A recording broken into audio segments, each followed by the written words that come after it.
Hi, this is Deacon Larry, and this is Renewed.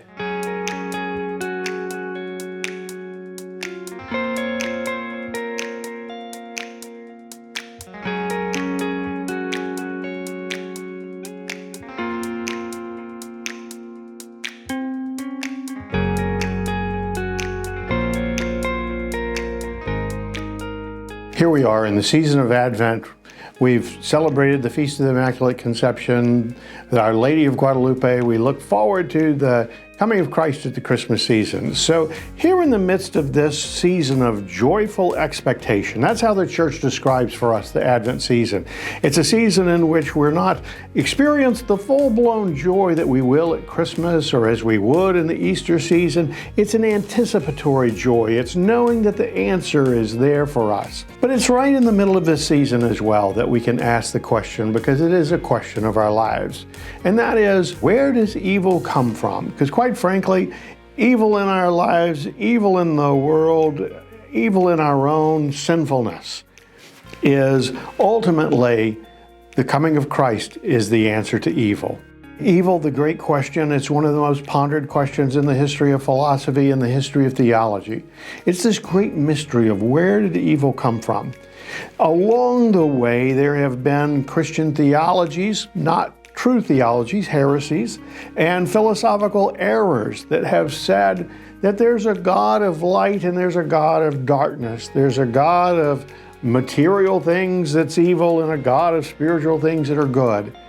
The church says not true. Neither of those are true, because the church teaches us that material things are good, spiritual things are good, that we are a both-and faith that believes in the goodness of creation, and that all of creation bears the stamp of a good and loving God who wants nothing for the best for us. In fact, if you think of the definition of love, it's willing the good of another.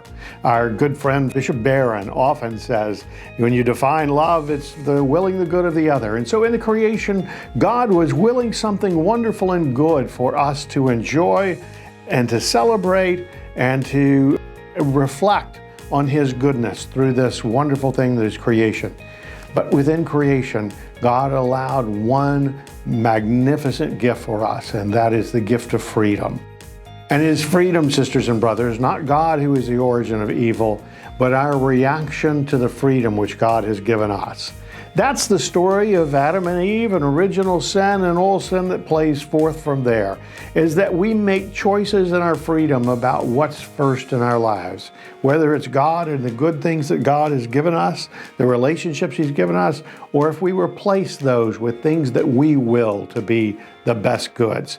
It's when we turn from willing the good of another to the willing of the good for ourselves in a selfish way. So the origin of the evil, where did it come from? How did it start? The church has always said to us, indeed, ultimately, this is a mystery. We have the story of Adam and Eve. We have the story of the fallen angels, of Satan, who wills to turn against God. But how Adam and Eve and Satan willed to turn against God, where did that willfulness come from? The best we can offer is it's one of the ways that people respond to the gift of freedom in a bad way. And so, as we continue moving towards Christmas, we're given the opportunity in the season of joyful expectation to think about, how do we will? What do we will? Do we will the good of the other? Do we will to love? Do we will to care? Do we will to make a present of our lives for others, as God has made of His in His Son Christ, born on Christmas Day? And so as we go through this season, let us be filled with joyful expectation, knowing that we live in a world where indeed there is sin and where there is evil.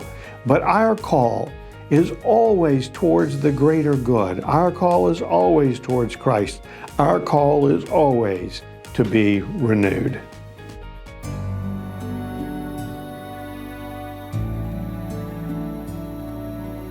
Please like, subscribe, or comment below.